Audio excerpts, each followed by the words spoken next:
Well, as usual, folks, for another week of Multihull Solutions popular webinars, we'd like to welcome you. And as we do each week, we're just going to pause for a few seconds while we allow all the participants to join. We have a full house today, so we're very excited.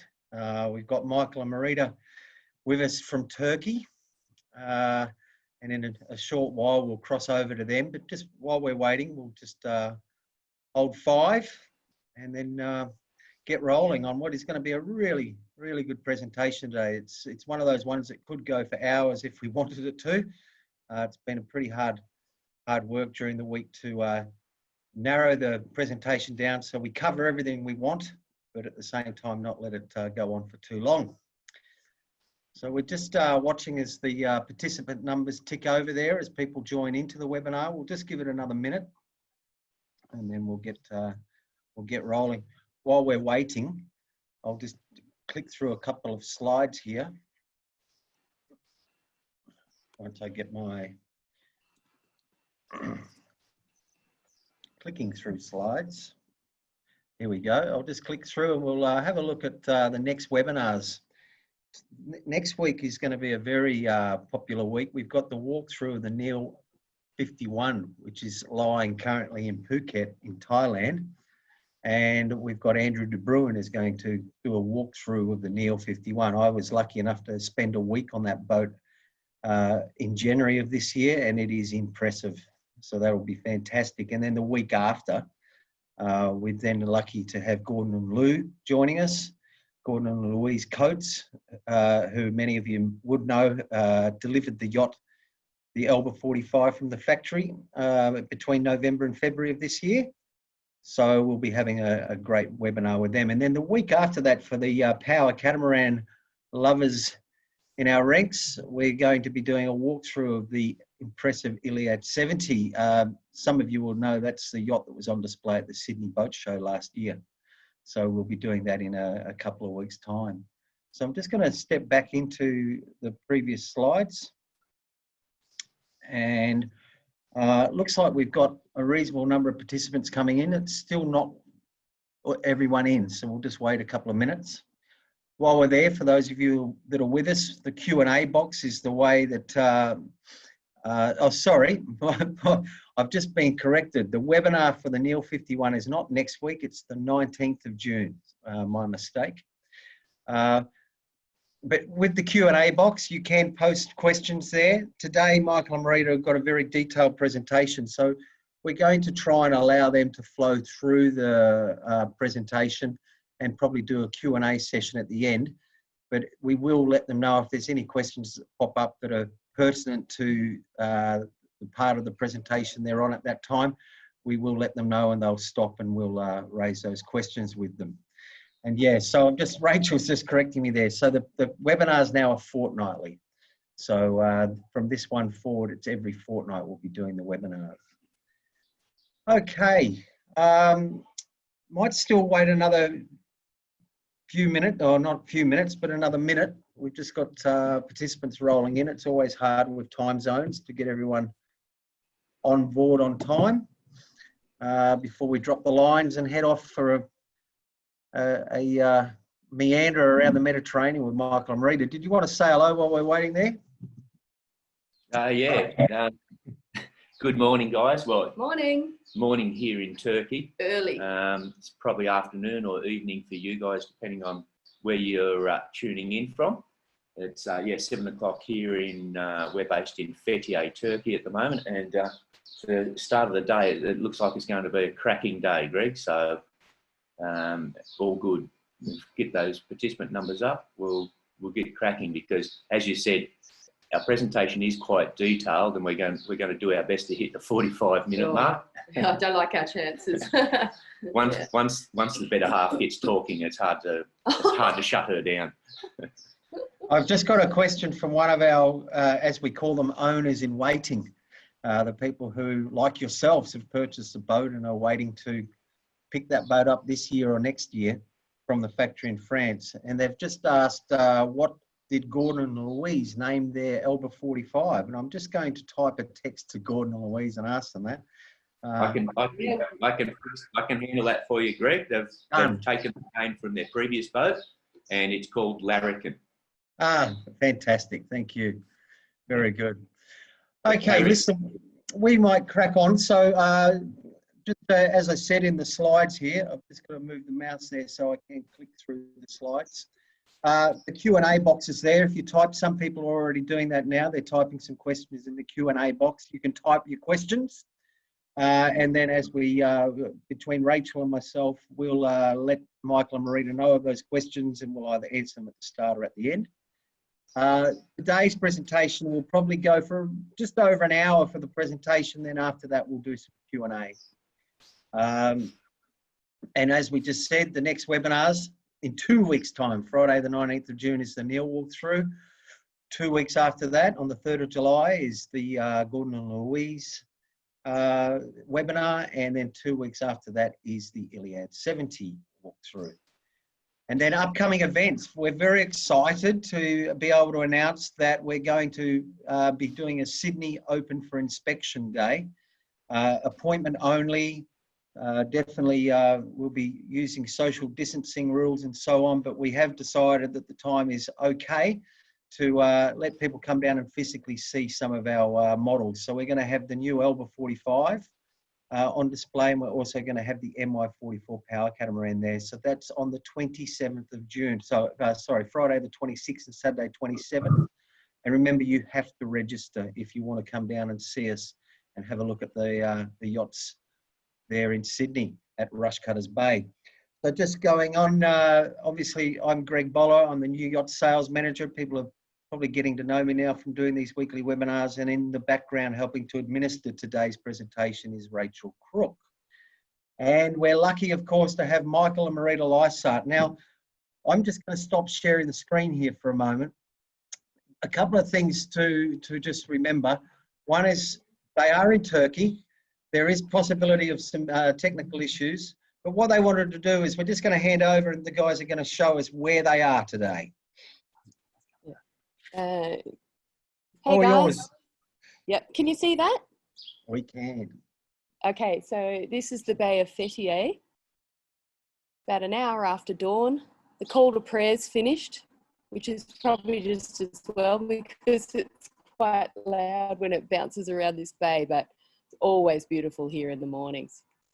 We love this place. Yum. And how long have you Seen been enough? in Fethiye now? Oh, longer than we ever expected. Yes. 18 months. And just a reminder for everyone, some people might not be aware, but Michael and Marita have their YouTube channel, Let's Dance Sailing. So I think a lot of people, as we said the other day, Michael and Marita, feel like they know you very well from watching you on your YouTube videos. Yeah, it's nice to have a. Just before I kick off, you can see our screen now, Greg. Yeah, that's perfect. So Yeah. if anyone cannot see the screen, or if anyone believes we've got an issue, just type in a question now. We'll pick up on that. Yeah. Yeah, just on the YouTube thing, Greg. It's something that we started out of fun, just to keep a catalogue of our memories, and it's actually just grown into a really good virtual world, and we've now made lifelong friends with some of the people that we originally met virtually. We've actually visited them in their own countries and had holidays with them and everything. So it's a fantastic avenue for us. Gives us something to do. Yeah. Keeps the grey matter ticking over. New hobby. Yeah. So, okay, guys. As Greg said, we'd also like to welcome you to our presentation this morning of insider tips for sailing the Mediterranean. And we thought we'd start with a bit of background or an intro of ourselves. I'm Michael, and this is my better half and first mate, Marita. And Hi guys. I need glasses at this time of the morning because it's very early here. And the picture of the boat that you can see down there was our beautiful Lucia 40 that we named Let's Dance. And some of you might already be aware that, and Greg's just mentioned it, that we sold Let's Dance last season, and we're currently land-based here in Fethiye, Turkey, awaiting the arrival of our new Elba 45. And we're hoping that we'll be united with her later this year, and we can start our adventures all over again. So let's get into it, because our presentation is quite lengthy, and we don't want to hold you guys up too much. Okay, 4 years ago, we were novice sailors. Marina and I come from a powerboat background, but prior to purchasing our Fountaine Pajot Lucia, we virtually had zero sailing experience. And we mentioned this because if you've come along to this webinar today as a non-sailor, thinking, you know, I like this idea of buying a boat and sailing in the Mediterranean and perhaps further afield and halfway around the world, we just want to let you know that that's exactly where we started from. Absolutely no sailing experience at all. In fact, Marita's first passage on a sailboat was on Let's Dance, when we sailed out of La Rochelle and did a 3-day, 2-night passage across the Bay of Biscay. And most people would consider that a big leap of faith. And at the time, I suppose we didn't know a whole lot better. And we had really good weather, and it was a beautiful passage. But yeah, we understand your concerns. It's a big step if you're looking into getting into this lifestyle. So that's why we mentioned that point. We picked up our Lucia 40 in June 2016 via the ex-factory pickup that Multihull Solutions do. And whilst we don't think the ex-factory pickup is for everyone, it's an experience that we thoroughly enjoyed. We loved being in La Rochelle to pick the boat up. It's a beautiful little location. And we loved it so much, we're really looking forward to going back and doing it all over again with the Elba. Our original plan at the time was to sail down the Atlantic coast of France, Portugal, Spain, pop into the Mediterranean for 12 months, then sail back out, cross the Atlantic Ocean, hang around in the Caribbean for probably a season, 12 months, and pass through the Panama Canal and make our way home to Australia over the course of about 3 years. That was our original plan. And 4 years on, as you can clearly see, Yeah. we're here in, I nearly said stuck here in Fethiye, but we don't feel stuck at all. We love living here, but yeah, we're still here in the Mediterranean 4 years on. And you might be wondering why, what went wrong. It certainly wasn't a navigational problem. We know where to find the chart plotter, and we know how to use it. But the simple fact is we got in here and we just fell in love with this area. The Mediterranean it's an amazing place to cruise, particularly if you're new to the cruising lifestyle and the cruising community. We get to experience different cultures, different languages, history, different people every single sailing season. And sometimes we can experience 2 cultures in the one day. If we're popping from Turkey to Greece, the cultures are different. And we fell in love with that. We love being based here in Europe, and we just can't bring ourselves to leave this place at the moment. The eventual, our main goal, our aim at one stage will definitely be to leave here one day and cross the Atlantic. We really want to do an Atlantic crossing. And probably from then we'll be looking at the Pacific as well. We are permanent liveaboards. We've sailed 8,000 nautical miles through 12 countries, and we've wintered here in the Mediterranean now in Gibraltar, Montenegro, and Turkey. And I think it'd be pretty fair to say that we're loving life at the moment, and we're really taken to this whole new cruising lifestyle. Now, just before I leave this page and hand over to Marita, Greg has said that we're going to do most of our questions at the back end, but we've had some really keen people that have actually fired questions at us, you know, as early as a couple of weeks ago. And I'll kick off, I'll throw those questions in the appropriate slides if and when they come up. And the first question that we've got coming from Tina, and just like to say thanks to Tina for this question, because she fired a couple of questions at us, and it helped us appreciate that, you know, we've actually got the right mix of slides in that answering a lot of the questions that are coming in. Tina asked, what do you wish you'd known before we set off sailing in the Med? And I'll answer this quickly, Tina, by just saying, we wish we knew back when we started just how easy, or maybe easy is probably not the right word, but just how doable this is for a pair of non-sailors. If you're a non-sailor, you can pick up a boat here in the Med and you can sail and live the cruising lifestyle. And if we'd have known that 4 years ago, I think we probably wouldn't have stressed as much as we did about packing everything up in Australia, flying halfway around the world, taking delivery of a brand new boat and basically starting from scratch. I think it would have taken a lot of pressure off us. Not that we haven't enjoyed the experience, but I think we could have been a little bit more laid back about it.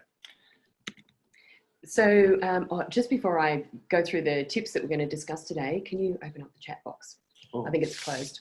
So our discussion points for today, we've decided to base them on the questions that we most get asked by people who contact us via our website and our YouTube channel. So they happen to be the same topics though that come up time and time again when we're talking with other cruisers. You rock up to an Anchorage or a Marina. These are the things that we all want to know about and we want to compare notes on. So we don't suggest for a minute that we're experts on cruising the Med, or in fact on any of the topics that we're going to talk about today, but we have been over here for 4 years now, so we're happy just to share our experiences.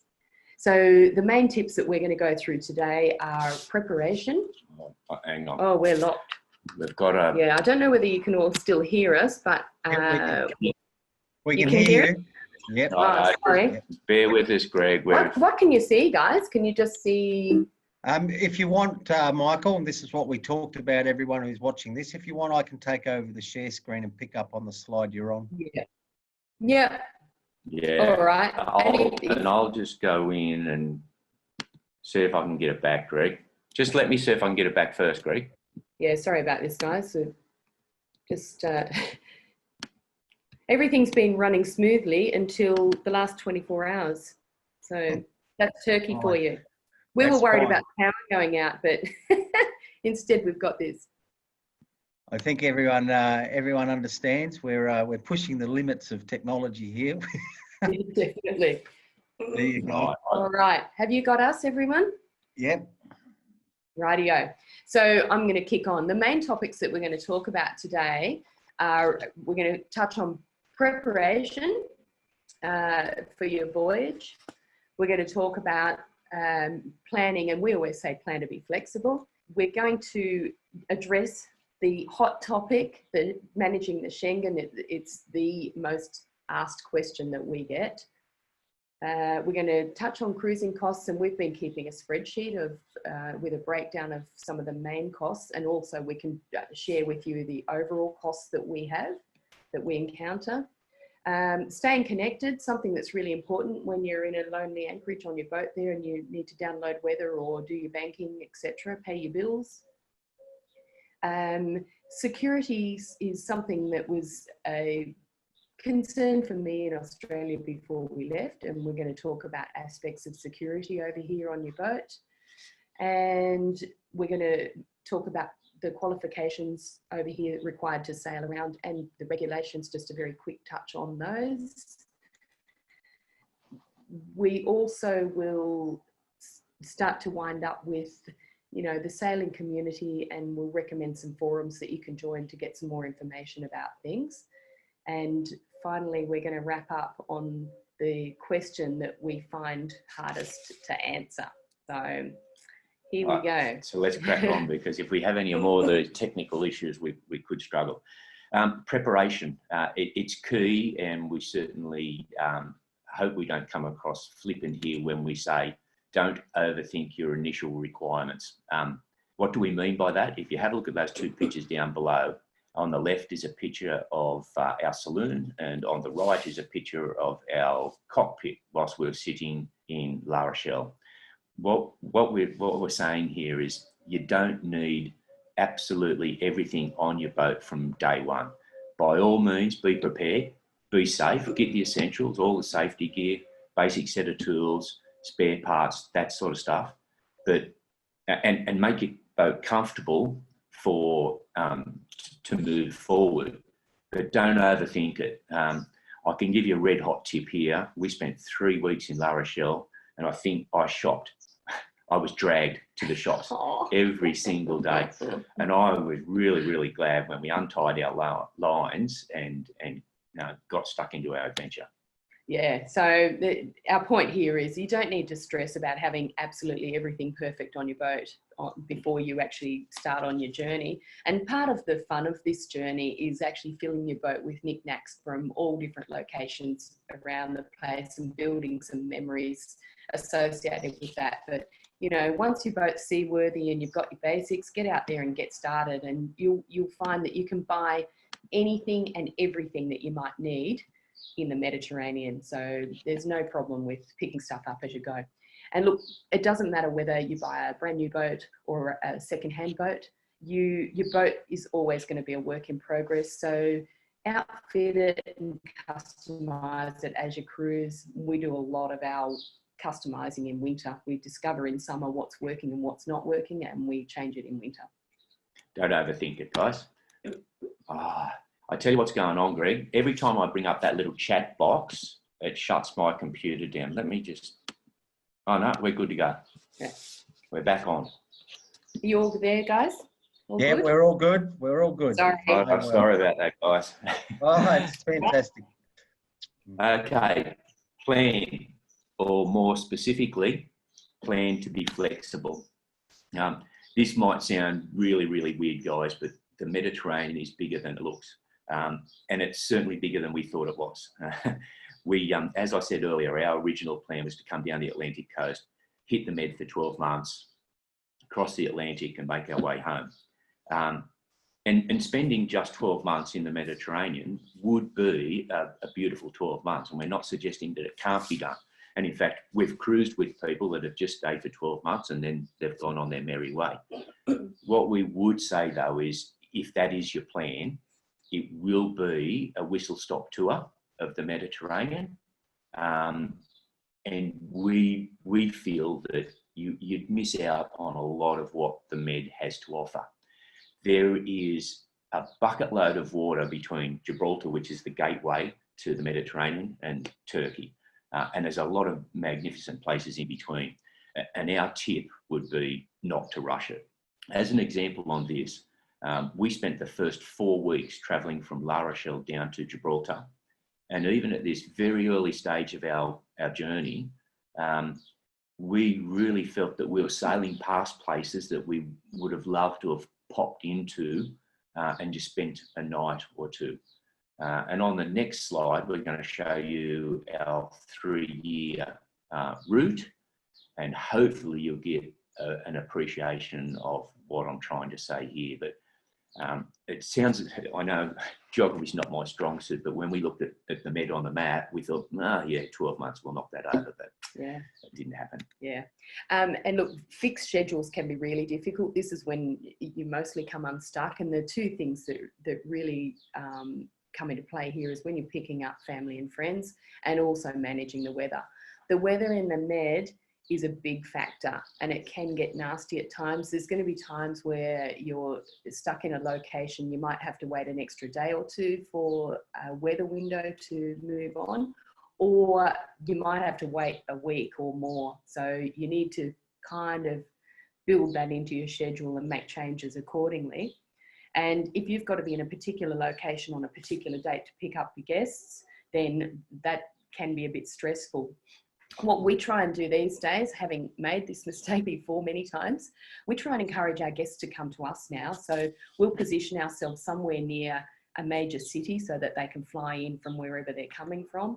And we'll be in the Anchorage or a Marina somewhere that's easy for them to get to. And the Med is so well connected with planes and trains and buses and taxis and ferries, you name it. So there's really not anywhere that your guests can't get to.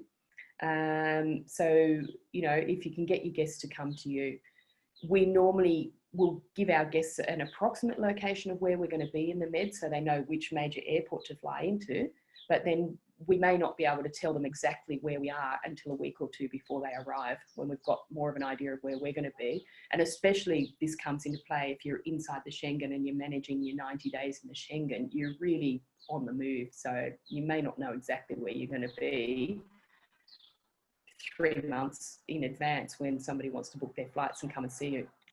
And your plans are always going to change. You'll find places that you want to hang around in for longer. You'll meet other cruisers who will suggest locations that you weren't planning on going to, or you've never even heard of. So, you know, be flexible, because you'll find great locations that way. And of course, there'll be those delays that are unforeseen. You're hanging around somewhere waiting for boat parts or waiting for that all-important weather window. Yeah, as a side note to that, those people that do tune into our YouTube channel, you'll know that that picture on the right-hand side of me down in the engine bay, Houston, we have a problem, is one of our recent stories on YouTube. It's story number 55. And clearly you can see a picture of me down in the starboard engine room there. And this photo was actually taken midway between Simi and Nisseros. And we went to fire up our starboard engine and it didn't work. So instantaneously, we had to look at each other and say, okay, what's plan B? We diverted to as close a place we could to get some work done on our engine. So we diverted to Kos, and well, we just got your internet connection is unstable. We still here, Greg? Yes, Greg, you are there. Sorry, I just had to unmute. Yes. Sorry, mate. We just flashed up. Our internet connection is unstable. Thanks, Turkey. Touch wood. let's hope we can get through this. So just getting back to Marita was talking about your plans will change. You know, if we were on our way to Nisseros to actually meet friends and they were going to be there on the day that we arrived, that plan would have been completely gone out the window and we'd have been screwed. So plan to be flexible, guys. There's a well-known cruising community saying, and that saying is that a cruiser's plan is written in the sand at low tide, and I've never heard of anything more truer. All right, so we're just going to run through on this slide where we went for each of the seasons. And so for us in season 1, which will be in black, we started out in La Rochelle, France, where we picked up our boat. We crossed the Bay of Biscay and we came down the Atlantic coast of Spain and Portugal into Gibraltar, where we had a little rest outside the Schengen. Then we continued on to the Balearic Islands. And when we got to the Balearic Islands, our original plan was to do our first winter over in Turkey, but we got to the Balearic Islands, and I remember Michael saying to me one afternoon, we were having drinks, and we looked at each other and thought, God, like, it's a long way to Turkey from here. And we'd already packed in a fair bit of sightseeing, and we felt like if we keep going east, we're just going to miss so much stuff because we were running out of Schengen days, all of that. So at that point, we turned around and we went back to Gibraltar, which was completely unplanned, but it worked out to be the right thing for us to do at the time. Then season 2, we left Gibraltar, we zipped over to Morocco because it's a great place to visit, but it also resets your 18-month temporary importation on your boat, which Michael will talk about later. We cruised over to Sardinia, up to Corsica, across to the mainland of Italy, down the amazing Amalfi Coast. The weather was so great. We were lucky because that Tyrian Sea can get a bit ridiculous. We went south down to Sicily and Malta, and from there we went across to Kefalonia in Greece, and we did a circumnavigation of the Peloponnese, that southern portion of Greece. We came back up through the Corinth Canal and headed north through Albania, Montenegro and Croatia, where we were outside the Schengen again and we could relax more. And by the time we got up to Croatia, it was getting towards the end of the season. It was fabulous because it's known to be incredibly crowded, but we actually got a bit lonely there at one stage because there was no one around. But it was a good problem to have. And from there, we wintered in Montenegro. On our third season, we left Montenegro, we came back down through the Ionian Islands of Greece, very beautiful, through the Corinth Canal in an easterly direction, and then we headed up the Evia Channel to the Mamma Mia Islands, the Sporades. From there we came down through the Cyclades, all the popular islands, Mykonos, etc. And we cruised across to the beautiful cruising grounds of Turkey and wintered finally in Fethiye. And this is another one of those slides that it's a good opportunity to answer some of those questions that come in early. And these questions come from Stuart of New Zealand. So thanks, Stuart, for your questions. And his first question was, what is the normal sailing season in the Med? Could you sail for 8 months a season, or is the climate too cold? Short answer, Stuart, is the sailing season is from May to October, so it's a 6-month season. And it coincides with the tourist season here in the Mediterranean. You can quite easily extend that a month before and a month after. So you can do April through November. And in fact, when we did our third season, we cruised all the way through to the end of November. And it was absolutely beautiful because most of the tourists have gone home, most of the cruisers have gone home. And we had, bays to ourselves. So it was absolutely beautiful. Couple of things you've got to keep in mind, though, if you do extend to that 8-month period, is that many of the towns and villages here in the Mediterranean shut down as when the tourists go home. So you might sail into somewhere in the Balearics, Kalakompti or Lindos on Rhodos, and you might not be able to find a taverna opened or a place to get a drink. So you do have to bear in mind that some of these places shut down either partially or completely. The other thing is that the water does get colder, so you're not inclined to swim as much, but you can certainly do it. Stuart's second question was, what is a realistic time frame to see the whole of the Mediterranean in a leisurely manner like you are doing? Thanks for watching our YouTube movies for starters, Stuart. You're obviously seen some of our movies. Look, we've been here we've done 3 sailing seasons here and 3 winters here, and we feel that we've got a really good taste of the Mediterranean. If we were to suggest a time frame for someone, we'd say somewhere between 3 and 5 years. We think you would, you'd get a really good feel for the whole place.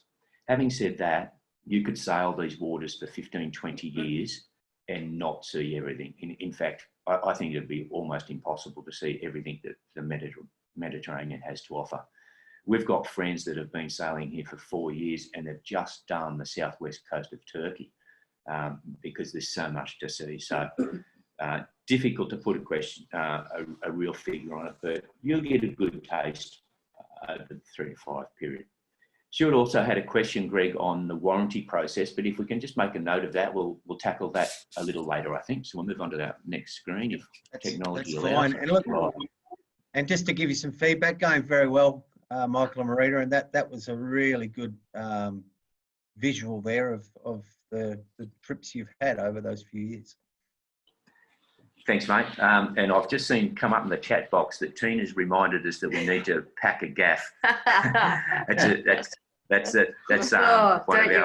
one of our movies. You'll have to watch the movie to really understand what Tina's meaning by that. The good news is you can buy gaffs in all sorts of locations, so you don't need to look for one in France. It'll be cheaper in Spain. And now I'm gonna hand this slide over to Marita because this is the hot topic that we get asked this question at least once a week. It's the most talked about topic here in the Mediterranean. So it's a tough struggle, these couple of slides. So if you can hang with us, it's all downhill from here. Yeah. Yeah, no pain, no gain. So let's just touch on what is the Schengen area. And the Schengen area is made up of 26 European countries, and they share common entry and exit points. So it allows travellers to move freely between all of those member countries without needing a visa for each country. So you've got one visa that covers the whole lot. How does that work? Well, in effect, it means for us that non-European passport holders that we're only allowed to spend 90 days in any 180-day period in that Schengen area. And look, historically, it was quite common for cruisers to overstay their Schengen time. And I know we've got a couple of guys that have chimed in on this webinar today and are listening, so they're probably nodding their heads right now. Look, port authorities in some countries did have a relaxed attitude towards cruisers, and some of them still do. And they sometimes don't bother scrutinising the dates on your passport stamps. But that scenario is definitely becoming less common, and it's more difficult in recent times to overstay. And it's probably going to become even more difficult if and when they introduce this electronic Schengen-wide check-in, check-out system that they're talking about coming into play in 2021. If that ever gets off the ground, they're talking about it, but yeah, you know, we just have to wait and see. Yeah. So in terms of like, how do we manage it? Well, there's no doubt that managing 90 days in the Schengen can be tricky, especially when you're dealing with weather windows and guests arriving in different locations. I'm going to put forward some tips that we've learnt along the way. But please do your own research, because this is such a complex topic. And the forums, those that we'll talk about later, can really help you to assemble a good amount of information about this topic. So firstly, if your spouse happens to be a EU passport holder, then happy days for you, because you have the same movement privileges in the EU as they do. You'll need to bring your marriage certificate with you to prove that you're their spouse, but your problem is solved. For the rest of us though, there's no absolute way of avoiding the Schengen shuffle, which is that dance that we call, you know, dancing in and out of Schengen countries, in, out, in, out. The countries that are outside of the Schengen in the Mediterranean and can cater for cruising yachts include Gibraltar, Morocco, Tunisia, Albania, Montenegro, Croatia, Turkey, Cyprus, and further over to the east, you've got Israel as an option as well. There are other countries, but these are the ones that you know that commonly receive cruising yachts. And these countries are pretty much your lifeline for managing your time in and out of the Schengen. And on the next slide, we'll go through a map and show you how some of these countries can work for you. So basically, we manage the Schengen by moving in and out of it during our cruising period. So if we're cruising for 6, 7, 8 months of the year, we're in, out, planning, you know, non-Schengen countries into our itinerary. And we always winter outside the Schengen so that we've got 90 days ready to rock when the next summer comes around. And this is basically what most non-EU sailors do. The good news is that managing your Schengen shuffle is easier in some parts of the Med than others. So we'll have a look on the map at some of the areas that, you know, you can, some of the options that you can use to shuffle in and out. One of the other options that is available that you can consider is getting a long stay visa for the country that you plan to spend the most time in. If you want to have a go at this, you need to do it while you're in your country of residence, and you will need a residential address in the country that you want to apply for the visa for. A Marina contract will usually, but not always, be accepted as a local address, but you can certainly give that a try. And in our case, when we go to France to pick up the Elba, we've applied for a French long stay visa this time, because I think for us, the first year was probably the hardest one to manage the Schengen, particularly if you end up spending 3 or 4 weeks in La Rochelle. That really eats into your Schengen time. So if we get a French long stay visa, we can spend that time in France, even if it is only a month or two, but then we've got an additional 90 days in the Schengen area. So it does help extend that time. Another option available if you plan to live aboard in Europe for the longer term, aboard your boat full time, Turkey is considered one of the easiest countries over here to get temporary residency, and that's a residency as opposed to a long stay visa, which is what we've got here at the moment. And you can apply for that when you get to Turkey. So as long as you can support yourself, you're pretty much guaranteed of getting residency in Turkey, and at least that gives you a base that's closer over here. Something else to consider in relation to these Schengen countries is that some of the countries are more tolerant about the check-in and check-out procedures than other countries. So for example, in Greece, you can arrive in Greece and you've got up to 24 hours to formally check into the country to go and see the port authorities. And the same applies when you formally check out of Greece, you've got 24 hours to leave. So that gains you 2 extra Schengen days, which is not many, but when you're running out of Schengen days, you'll take whatever you can get. By the same token, though, you would not try that in Montenegro or Croatia because you will be fined. They are very strict there. They monitor your movements and they expect you to check in as soon as you arrive in their country. And when you check out, you've got to leave. Doesn't matter if there's a whacking big thunderstorm or they don't care, you're going. So it does vary from country to country. Just a word on cheating, which I'll bring it up because it used to be a common practice amongst non-EU cruisers, and it's something that, you know, is a pretty hot topic when we're getting together for drinks with other cruisers. We don't condone cheating and we certainly don't encourage cheating, but, you know, it is in theory possible to rock up to a country, drop your anchor, stay for a while and not check in for a couple of days or however long you want effectively. And the same goes with leaving. In the past, people would check out of a country and not leave. And, you know, that was the common practice.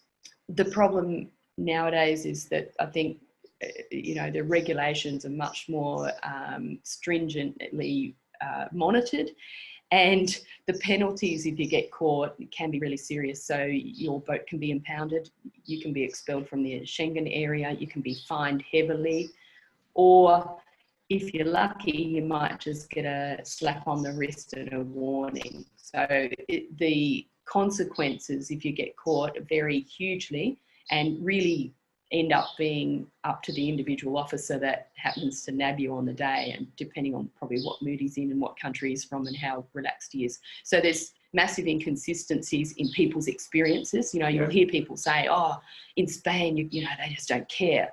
And, you know, to a degree that's true.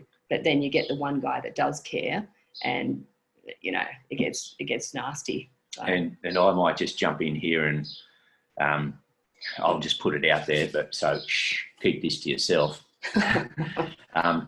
Have we done this in the past? Yes, we have on a couple of occasions. Have we been caught? Yes, we have. And we were fortunate that we got a couple of police officers in Spain, and they realised that we hadn't checked into the country, and they made us leave our boat, get on a bus, take a 3-hour trip to Malaga, go through the whole formal check-in process, come back to our boat, another 3-hour bus trip. And it wasn't until then, and then we could show them the appropriate paperwork, that they would let us back on our boat. We consider ourselves lucky that we got away with a little bit of a slap on the back of the head. So, you know, it's, as Marita said, there's an element of risk to it, and you weigh that risk up for yourselves. Yeah. I think, Greg, do you have a question? Yeah. So for us? 2 points, if I could, just to jump in. The Schengen shuffle, it's fair to assume that is about the person. Then aside from that, you then, and let me know if you're going to cover this. But aside from that, is the other question a lot of people have is, okay, that's how you manage you, the human. What about the yacht, so that you avoid the taxation issues? Yep. So that's our next point. And just as you've asked that question, I've thrown that dot point up there, Greg. And we also had an earlier. Just before we go there, Michael, that I was going to raise that other question. So was that on the video where you had left Tunisia and you'd sailed back across to Spain? No.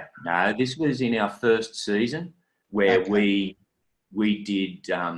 extended our season by a fair bit by practicing the not checking into the country as we arrived. We checked into Gibraltar when we arrived in Gibraltar, and then we went on to the Balearic Islands. But we were meant to go. We didn't really understand what the process was between Gibraltar and La Linea at that stage, because they're both like within a couple of hundred meters of each other. But we didn't go to La Linea to the border police and check back into Spain. We just left and went into the waters as a boat in transit.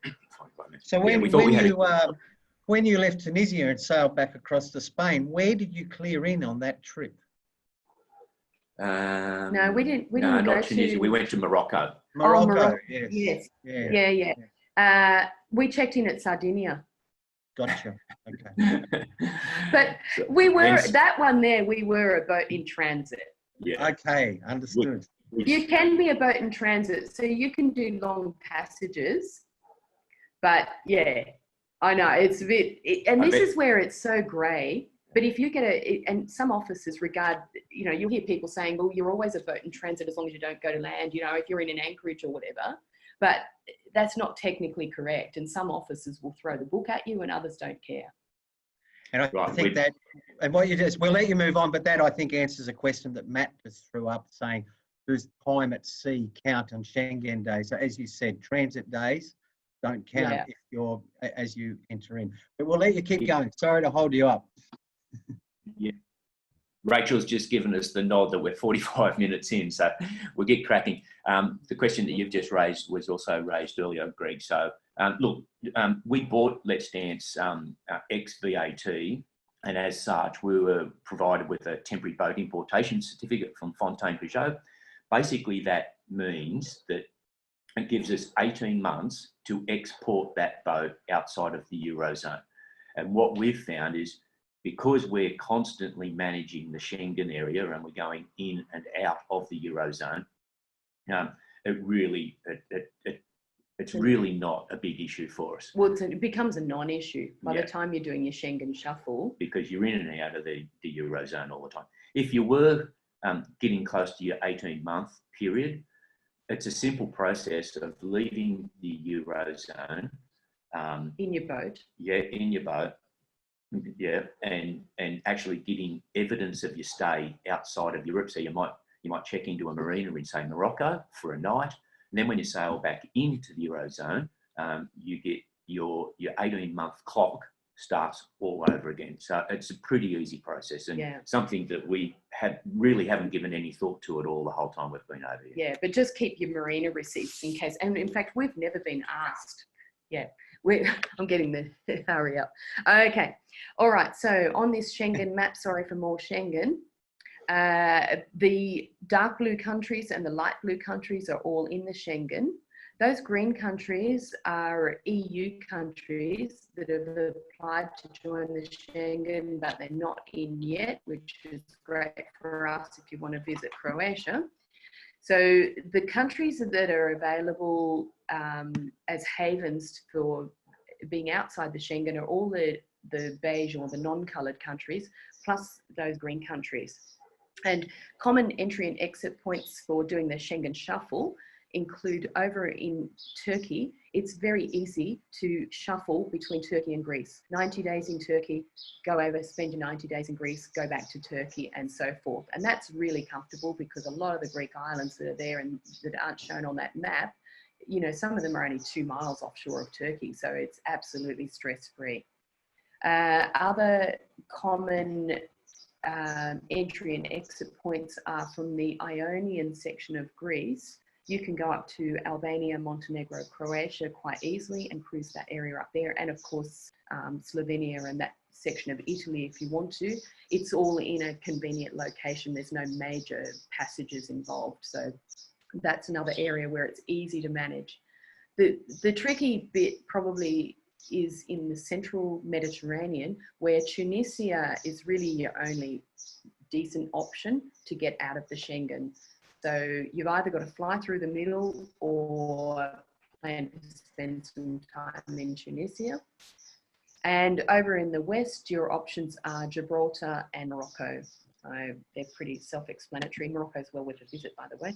Yeah. So it's not all bad. Right, moving right along before we get another prompt from Rach. Keep us on our toes, Rach, we need it. Cruising costs. We'll run through what we consider our main cruising costs. So first up, you've got fuel and boat maintenance. Over the first 3 seasons, we spent €5,800 on fuel. You know, that's pretty close to €2,000 a year. We don't know whether that's a good figure or not, but we consider that fairly reasonable. And let me tell you, when we say sailing in the Med, you're not always sailing. When it blows over here, it's beautiful, but she can be a mill pond. And when she's a mill pond, you fire up those engines and you get to your next destination. Can I interrupt? Yes. Sorry, Michael, we've just got a couple of comments there about the Schengen shuffle and so on. So I just wanted to say to everyone that's watching, we will have a question and answer at the end, and we will dedicate as much time to that as we can. So if you've got questions, type them in and we'll answer them at the end. Right, good. And thanks, Rach has just given us a message too that so far so good, and we don't need to rush. That's good news. Thanks, Rach. Back to maintenance. Our biggest maintenance costs, haul outs, and they and cleaning of your boat and engine services, and they vary depending on country to country, and depending on how much work you're going to get done. And how we manage this is, because we're full-time liveaboards, is we sail all summer and we winter on board all winter. And then in preparation for the next season, the next sailing season, 2 or 3 weeks before we're about to leave the marina, we haul out, we clean, we bottom paint, we do our engine services, and we might do our sail drives as well if they require attention. We do all of that in preparation for the whole next season. Then we go a whole 12 months before we do it again. Those costs for us are around about the €3,000 to €4,000 per year.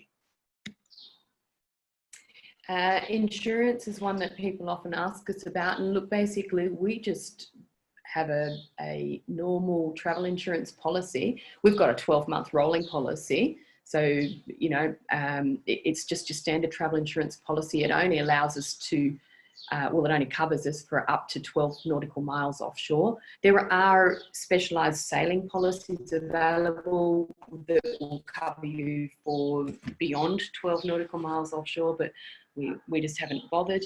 And we pay around $3,500 per year for the both of us for our travel insurance policy. Boat insurance, we pay around about the same actually for our Lucia anyway. So these prices all relate to our Lucia 40. And we were paying around $3,500 per year for our boat insurance. And just to mention that the medical facilities over here are generally pretty good and a decent standard, and they're much cheaper than Australia. So you normally get a Rolls-Royce service if you rock up to a hospital here to have anything checked, because you're a privately paying patient. But you know, the prices are so much cheaper than Australia, it's ridiculous. A classic example is the dental work here in Turkey is world class, and it's probably roughly a fifth of the price of Australia. So Michael's had a tooth implant done that cost a few peanuts. I'm actually testament to all of what Marita has just said, because I've actually had a couple of trips to hospital, not just here in Turkey, but in other locations, and I've never felt unsure of the treatment that I was getting. He's very high maintenance. I'm not. Normally, I'm not. Must be an age thing. But the dental, I couldn't speak more highly of the dental work here in Turkey. And a lot of cruises come here for dental work. Yeah. So let's move on to marina fees, and again, these fees vary significantly throughout the Mediterranean. And a marina could cost you anything from 50 to 150, maybe even €200 per night. But then you sail into Greece and you can tie up to a town quay for as little as €10 a night. And if you're sailing early in the season or late in the season, like we did in our last season, we sailed up around the Sporades and we did Skiathos, Skoplos, Alanissos and all of the osses up there. And because the man that walks around on the town quays collecting your money hadn't started work for the season, like we sat up there for 6 or 7 weeks and for free.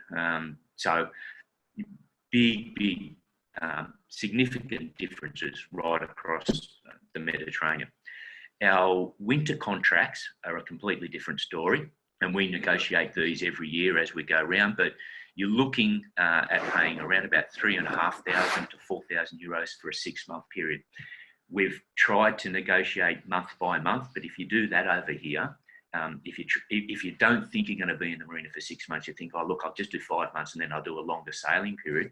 You can do that, but your 5-month fee almost always works out to be the same as your 6-month fee. They like you to book in chunks of 6 months or 12 months. So you're looking at around about €3,500 to €4,000 per month. For 6 months. Food and beverage prices also vary hugely across the Mediterranean.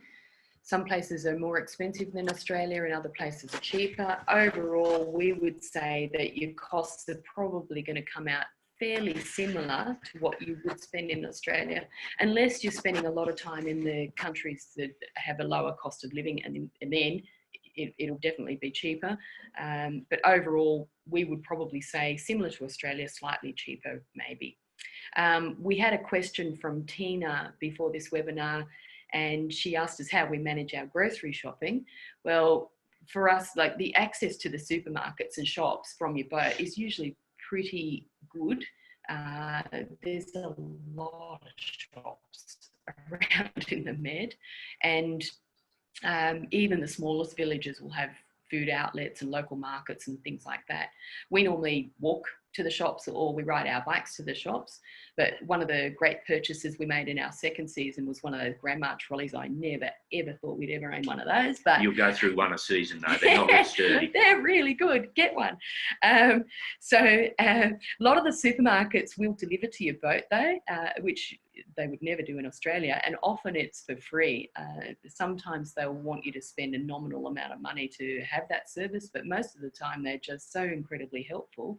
They'll also deliver to your tender. If you're at anchor, you just point down the road and tell them how many kilometres, and they'll drive you there. They usually, they'll load up you and all your shopping. You might have to jump on the back of a little funny little three-wheel that looks like a tuk-tuk, but it's basically a motorbike with a back end on it. Yeah, pretty sure our travel insurance wouldn't cover some of those trips, but anyway, it's always fun. And one of the hot tips that I can give you Vegemite lovers out there is that Morrison's in Gibraltar does stock Vegemite, and that's where you can stock up. So buy a lot of it though, because it's the last time you'll see it. And just wrapping up on that, what we shop often and we shop small. So, and we spend most of our time in the summer at anchor. So we don't go into marinas and things like that. So that's why there's not a big cost for us. But we never ever go back to our boat with an empty backpack. We will always call in a shop and pick up a 6-pack or a couple of bottles of wine, or food if you're interested in food. And we absolutely never go back to the boat with an empty backpack. Yeah. Cruising permits, moving on with costs. Look, we don't regard this as a massively big cost factor for us, and that's because most of the countries in the Mediterranean are free to cruise in. You don't need a permit, but there are a handful of countries that are exceptions to this. The big one that springs to mind is Croatia, and to a lesser extent, Montenegro is similar.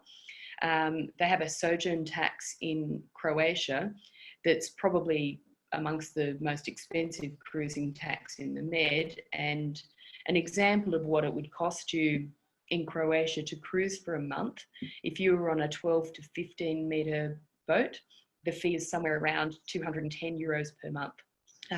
Greece brought out a new cruising tax last year to try and help raise some revenue for the EU, and for that same class of boat, around a 14 metre boat in Greece would cost you about 100 euros per month, but that fee drops to 33 euros a month for a boat that's under 12 metres in Greece, and that was what our Lucia was. So size does matter, and that's why we think that Lucia, or one of the many reasons why we think that Lucia is such an ideal boat for the Mediterranean.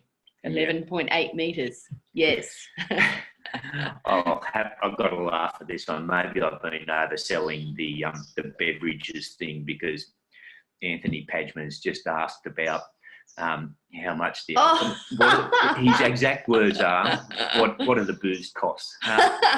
Look, Spain's really cheap, Anthony. Yeah, when we were in Spain, we had a €3.50 or €4 limit per bottle. Yeah, that was like, you'd go to €4 if it was a special occasion, because the wine in Spain's really good and quite cheap. Some of it's awful, but the majority of it's good. A little bit more expensive here in Turkey, because it's a shocker. It's because of the religion here in Turkey. So alcohol, it's available. You can get it, but it's fairly heavily taxed. Yeah. So I might just wrap this slide up by saying we keep an extensive spreadsheet on all of our expenses, and we have done from the day we left La Rochelle.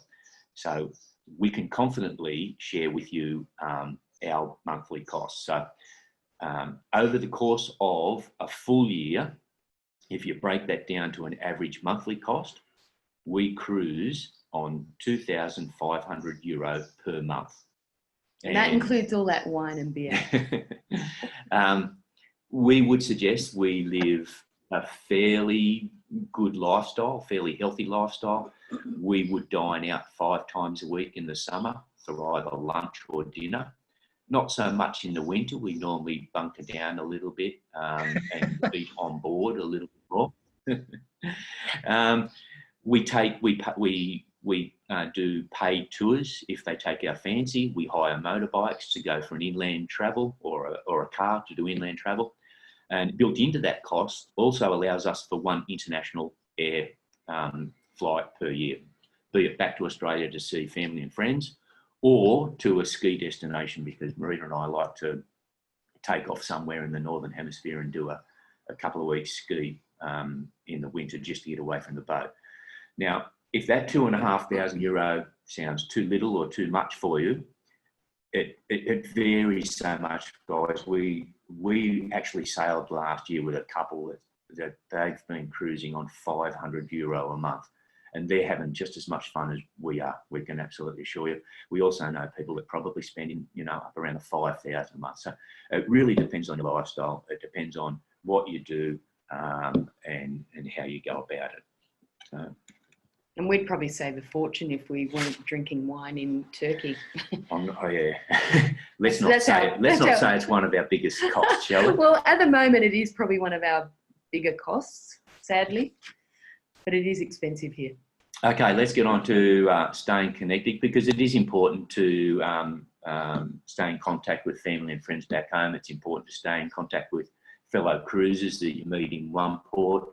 You might not see them for several weeks or a couple of months, and you see them again down the track.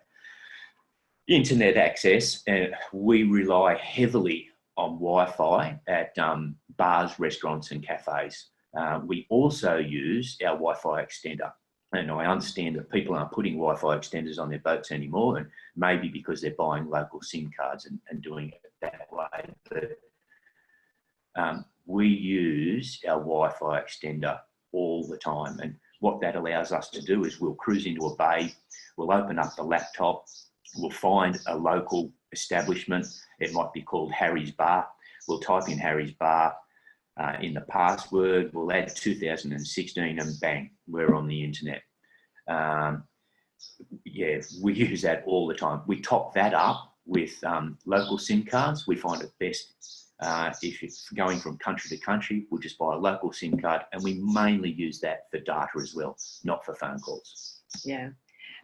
So we do all of our banking and bill paying and everything over the internet. And I think somebody asked us what we do about secure access to the internet. Well, you know, Wi-Fi is not terribly secure, but for banking and things these days, you've got your two-factor authentication. So we tend to just use it because we don't really have a choice. So we're probably risk takers in that regard.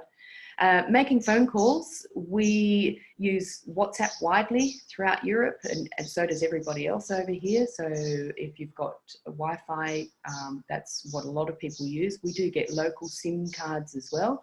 And sometimes we need to make international phone calls. We need to ring our accountant in Australia, or we need to be stuck on the phone for an hour and a half to Qantas waiting to get to the front of the queue. When we're making international phone calls, we use an app called FooCall. It's FOO. And sorry, we haven't got a slide on these additional points because we didn't want to make the presentation too fat because of these technical problems that we're having. But FooCall is a great app to allow you to make calls to anywhere, locally and internationally, to any landline or mobile phone. There's no SMS capability, but if you need to talk to somebody, it's peanuts. Like, you know, we can be on the phone for an hour to Australia. It might cost us 8 cents. It's ridiculously cheap. Just before I go on to satellite phone, we've just had a message from Colin that apparently we're dropping out. So sorry, Colin. And if that's happening to anyone else, we're truly sorry. I think it's our internet connection here, and there's not a whole lot we can do about it. So we'll crack on and see if we can get through without completely losing everyone. Satellite phones, guys, yes, we have one. We have the Iridium Go, and we used it for the first season. It cost us an absolute bomb. So we packed it up, put it in the cupboard, and we haven't used it since. Absolutely necessary for an ocean passage, and we will pull ours out before we cross the Atlantic. But here in the Med, you just don't use it. You use local SIMs and local networks. Yeah, security, I mentioned earlier, is something that I was concerned about, and I think a lot of people think about how this is going to work. Look, generally the petty theft rate here is low, but we always say don't make yourself an easy target. Always lock your boat when you're going to a restaurant for dinner, and pull your tender up at night time. We do know cruisers who have been broken into, and they might have lost iPads or money or jewellery, that sort of thing, but it's incredibly rare.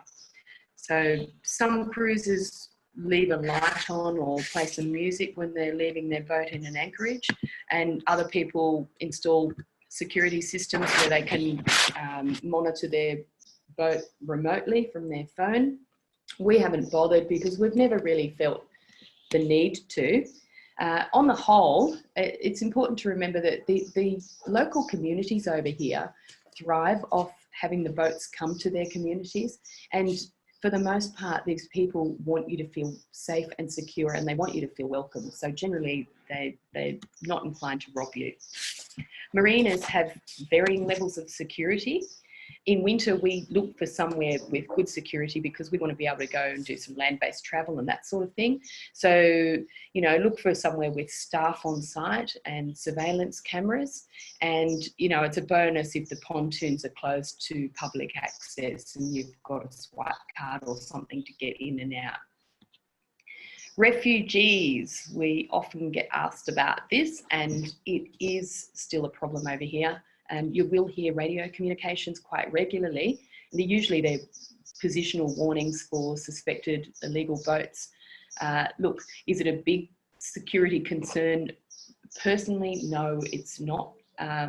But having said that, we do know some people on one boat, and they were approached by illegal immigrants, and the couple aboard that boat managed to deter the other boat by just yelling at them. And they had a big barking dog, and that was really helpful. But that incident is pretty rare, and it's the only incident we know of people actually being approached while they were alone in an anchorage. If you do happen to come across refugees over here, the recommendation is to stay clear and report. Pirates, well, that's an easy one, because quite simply, it's not an issue. You can forget about pirates in the Med. The closest you'll come to pirates over here is in Marmaris, where all of the Turkish goulettes are built like pirate ships, and they load a heap of tourists on them, and they take them out for the day and wine them and dine them and play doof doof music, and but you can hear them coming 2 miles off, so no need to worry about them. Yeah. Qualifications and regulations. We'll start with qualifications, and I'm not going to go too deep in on this, guys, because so many cruisers have different opinions. Yeah, I did just want to mention too on the topic of refugees. Sorry to go back, but it's something that's incredibly sad, and we have had instances where we've come across them detained in offices and things like that, and it's more the human side of it. And you do while you're over here gain so much more appreciation for the difficulties that they face. So anyway, yeah. Sorry. That's okay. Yeah, so I'm not going to go deep into this. Look, we know cruisers over here that have got no qualifications to operate a vessel at all. And for the most part of the Med, you'll cruise into a country and you'll be asked for your paperwork, and that paperwork is your passport, your ship's registration, and your ship's insurance. And you will not get asked for qualifications. Having said that, I can share our experience with you, and there are 2 countries in which I have been asked to provide some qualifications to operate a ship. Those countries are Montenegro and Croatia. Have absolutely no idea what would have happened had I not produced these qualifications, but I was really pleased that we did have them at the time. I don't know whether they would have not allowed us into the country, or turned us away, or let us in, or not. I'm not sure. I'm just glad that we had them. Rules and regulations in effect here in the Mediterranean are the same as those cruising the coast of Australia. So if you know your coal rigs and you have a certificate of proficiency to operate a marine radio, you're good to go. All right. Well, the sailing community, it seriously is one of the best and most supportive communities that we've ever been part of. And it's such a surprise to us. I suppose maybe it shouldn't have been, but it's been incredible. There's some fantastic sailing forums out there that you can join on Facebook, and even if you've never been much of a Facebooker in the past like we weren't, it really becomes such an important part of your learning process and your ability to chime in and ask questions about all range of topics and get a whole heap of experience in terms of people answering, and very handy. So the ones that we especially use on Facebook, the Med Sailing Forum, the Aussie and Kiwi Sailors in the Med is a fantastic one for all of your Schengen issues and just for that network, that building that community around you. Catamaran Sailing Group, and one that's really important is to join the Facebook forum for the owners group of the make of boat that you're traveling around in. For us, that's the FP owners group, and that allows you to share information on what's going wrong, what's going right, what customization people have done on their boats. And sorry, the builders have just arrived next door. There's a hotel being built next door to us. So yeah, they're okay, Marita. We feel like we're there with you in Turkey. I've just shut the door, Greg, so that might help a little. You might not feel so great when they start the jackhammer like they were the other day. So we'll wrap up before they do that. Yeah. Look, don't forget to enjoy the Sundowners, guys. Meet like-minded cruisers, those that have been around for longer than you. Everyone's more than happy to share their experiences, and we find that a valuable source of information as well. So before we take questions and flick back over to Greg, we want to wrap up with the question that we still find the hardest to answer. And that question is, what's the best place that you've sailed to? And if we were to go over there for just 2 or 3 weeks, where should we go and what should we see? And it's a difficult question for us to answer because the countries that we've sailed into and the locations that we've visited, they've all been spectacular. But if we had to pick one location to cruise into in your own yacht or a charter yacht, if you could do so, would be Montenegro. More specifically, the Bay of Kotor. Sailing into Montenegro is just simply breathtaking. We lived in Tivat whilst we wintered in Montenegro at Porto Montenegro.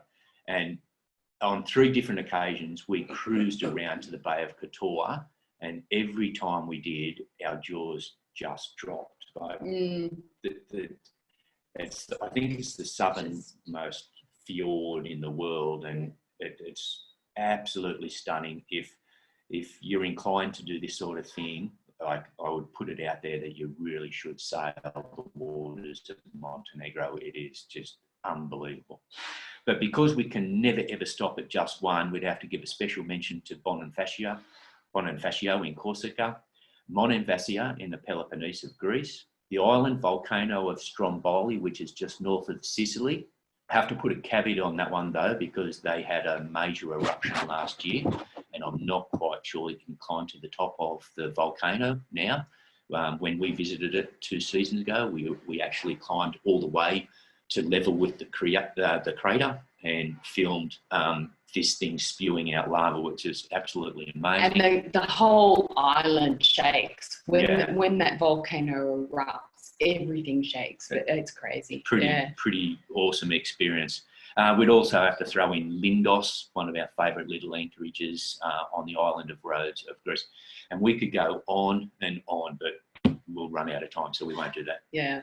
And if we had to, a lot of people ask us if we only had a week to charter a boat, to go on a holiday, where would we suggest you charter a boat? Well, I mean, the options are limitless, but if you've only got 1 week, we would highly recommend the cruising grounds of southwest Turkey because the weather here is so reliable, and in a week, you could be holed up somewhere in the Mediterranean, just stuck in a port for a week and not be able to go anywhere, waiting for the right weather. Whereas here, it's much more predictable and stable. But aside from that, it's just such an exotic experience here.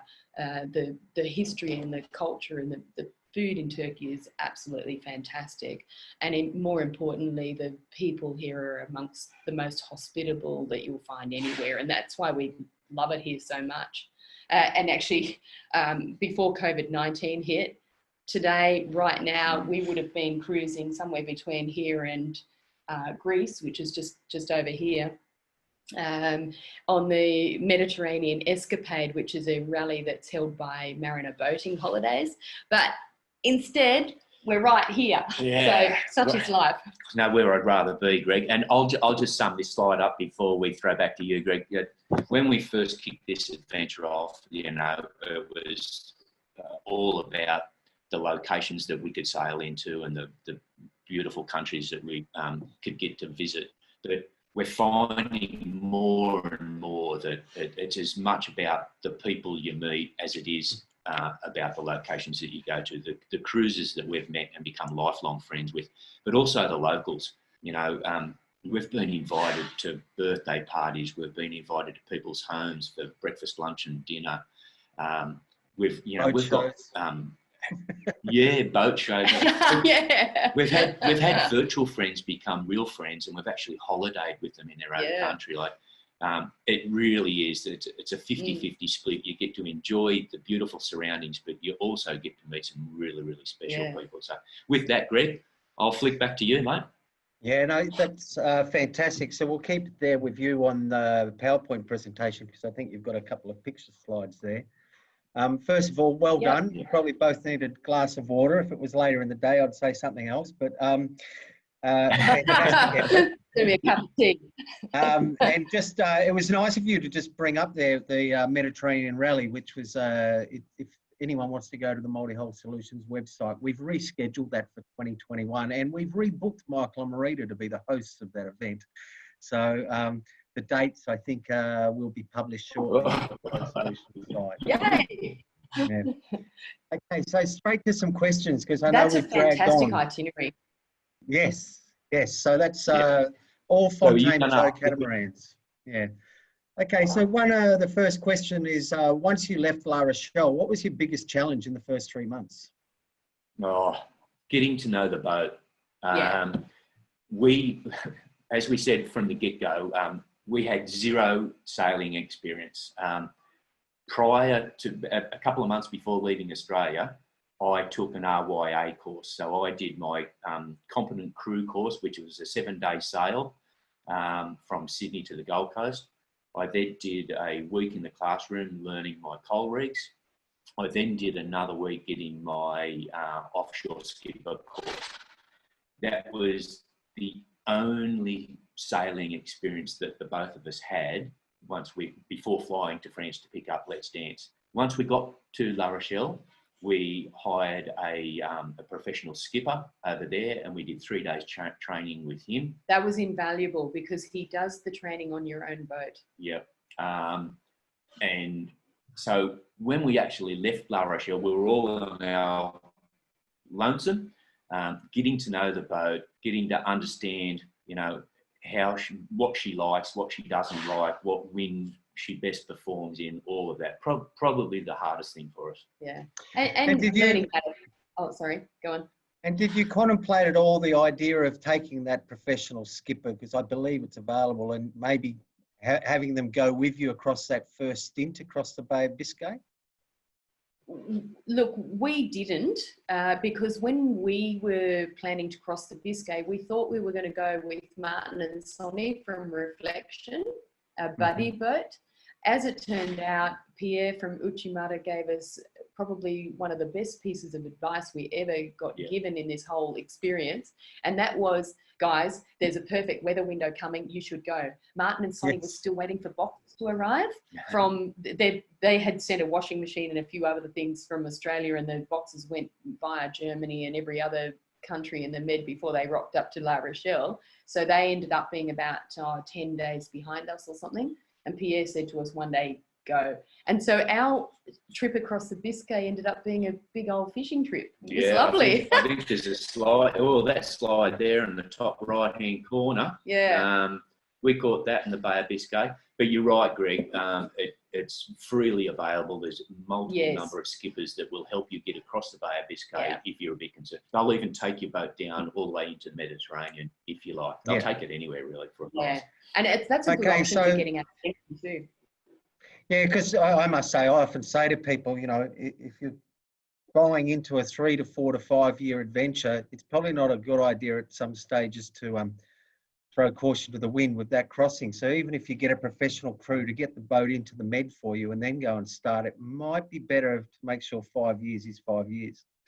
Yeah, and you would learn a lot too from that crew. So definitely. Look, you certainly don't want to start out with a bad taste in your mouth. So if you were hesitant on that crossing, it would be money well spent.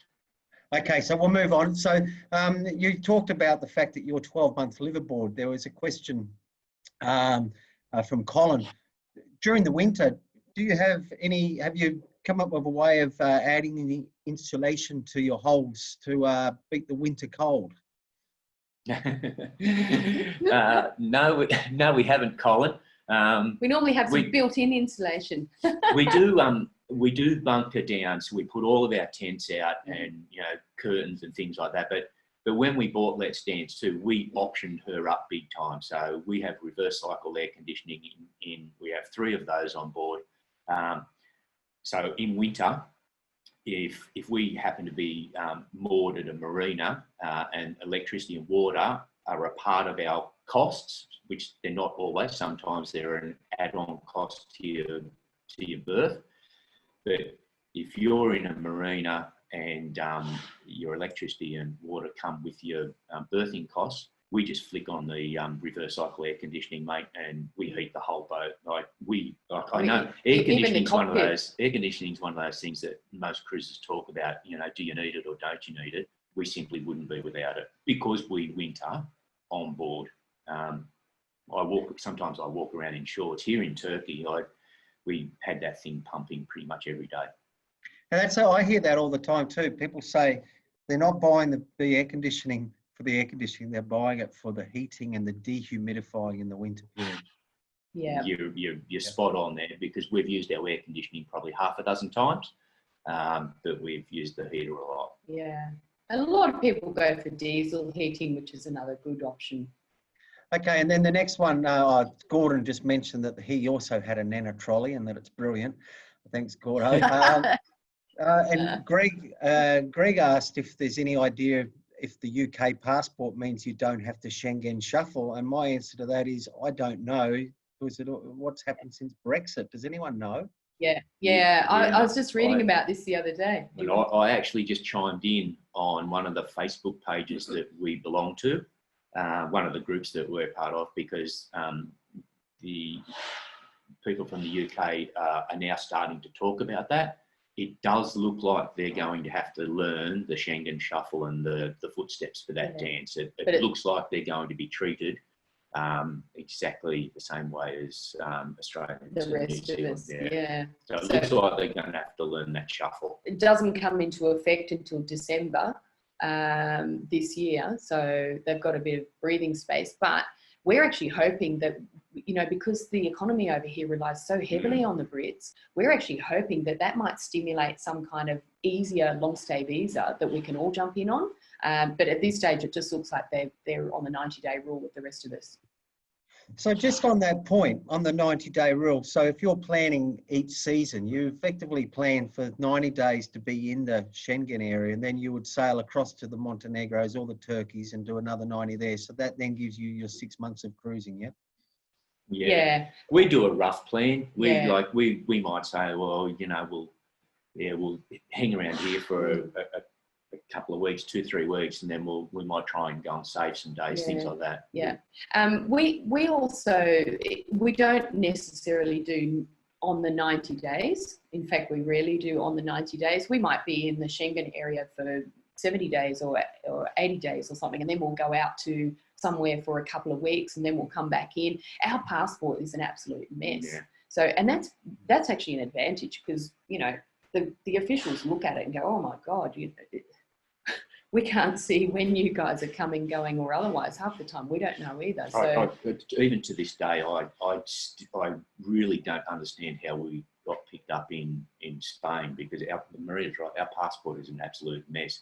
I go through it and I can't work out whether we're coming or going. You know, it's a simple stamp, but that'll change with the electronic system. But yeah, we don't do detailed planning, but we sort of have a big picture of an area that we're going to cover. Roughly what area we're going to cruise for the season.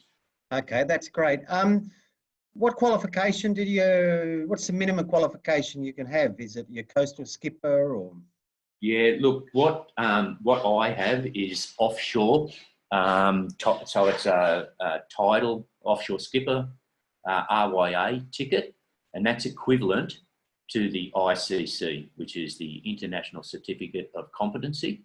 So once if you happen to be an Australian, you do an RYA course and you get an offshore skipper license, you can send that to Royal Yachting Association, and they will return you with an ICC. You don't actually need the ICC. It's an equivalent ticket, but the two locations that we've been asked for, Greg, Montenegro and Croatia, they were actually looking for something that, like, their request of me was, we would like to see your equivalent to the ICC. Very good. And then I think you know David. He's asked to have you any comments on using a VPN. Yes. Hi, David. Up until we got here to Turkey, we never actually used one. We just you know, we logged into bars, restaurants, cafes and things like that. We logged into their internet Yes. and went from there.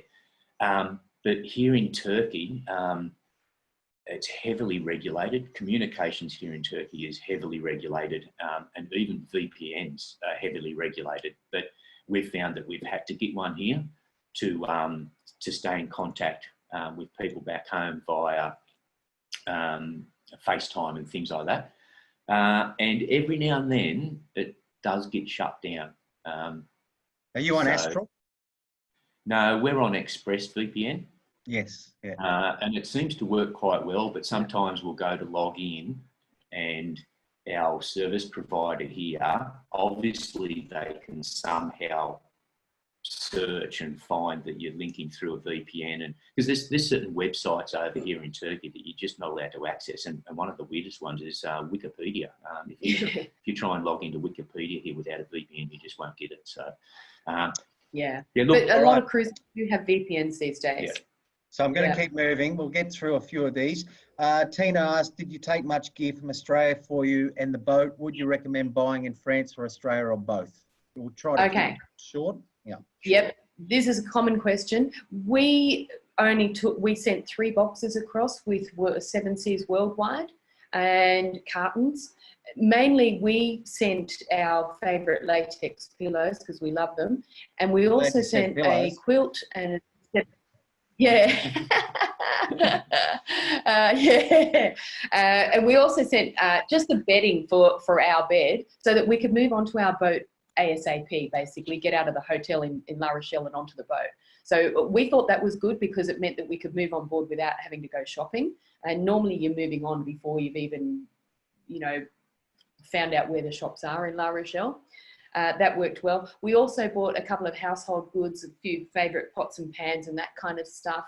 But basically you can get everything in La Rochelle, and you can certainly get everything in the rest of the Med as well. In La Rochelle, the prices are a little bit dearer than you would pay in Australia. In some cases, they're a lot dearer. But look, you know, shipping goods, yes, it works. It's good.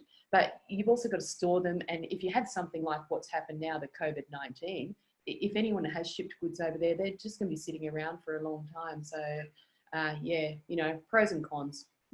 Very good. Yep. Right over there. What's the opportunities to earn a bit of pocket money during the cruise, either maintenance, labouring or chartering, etc.? We don't really, well no, I we haven't put ourselves out there in that space. We haven't, but look, we've had job offers of jobs that we don't want or are interested in. In Montenegro, I don't know how many times you got offered jobs. Yeah. So it's interesting. You meet a lot of people in this community, and we say to business owners and things, or people that want to work aboard their boat, there's certainly opportunities out there because your network becomes so huge and you meet all sorts of people doing incredible things. So we met a quadriplegic guy who is from Slovenia who runs his own marketing business aboard his boat, and he skippers the boat from a, you know, Christopher Reeve high chair kind of thing. Well, there's all sorts of people picking up jobs as you go. Oh, picking up jobs as you go. Yes, Gibraltar, they've got a workforce shortage. There's many places where you'll find job opportunities. Absolutely. Bar work, that sort of stuff. And boat work. Boat work. When you make purchases in any of the countries, do you get the tax back when you leave? Do you go into that detail? No. Yeah, we can. Look, generally we don't because it's a pain in the neck, but you can in some countries, and occasionally we do, but you've got to demonstrate that you're actually leaving, and sometimes it's just not worth the effort. In La Linea, it was easy, or Gibraltar. You could, when we were there, we could do our grocery shopping, and you could go and claim back at the little shop in Gibraltar, and they would process it immediately and give you your whatever percentage of money back on your whatever you purchased in La Linea or over the border in Spain. But in general, we don't. No. It becomes a bit of a paper chasing and you know you've got to go and find the right office. You've got to have all the documentation. There are countries, Montenegro, Turkey, and Gibraltar, that are tax havens for fuel. So you always fill your boat up to the brim before you leave those countries, because you can buy that tax-free right there at the Marina. Without too much paperwork. But Yeah. apart from that, no, we don't worry about it. All right.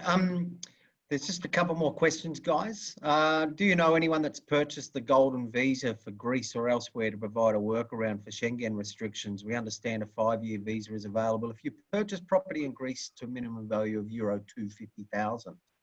Yep, and the other place that people do this is Portugal. We don't know any cruises that have done this, but we know of other people that have done this, lots of British residents that have done this. And yes, that's another way that you can get yourself a visa. Okay, very good. And then on your YouTube videos, someone has asked, on your YouTube videos, can you give some sort of indication on the intro of what months they relate to?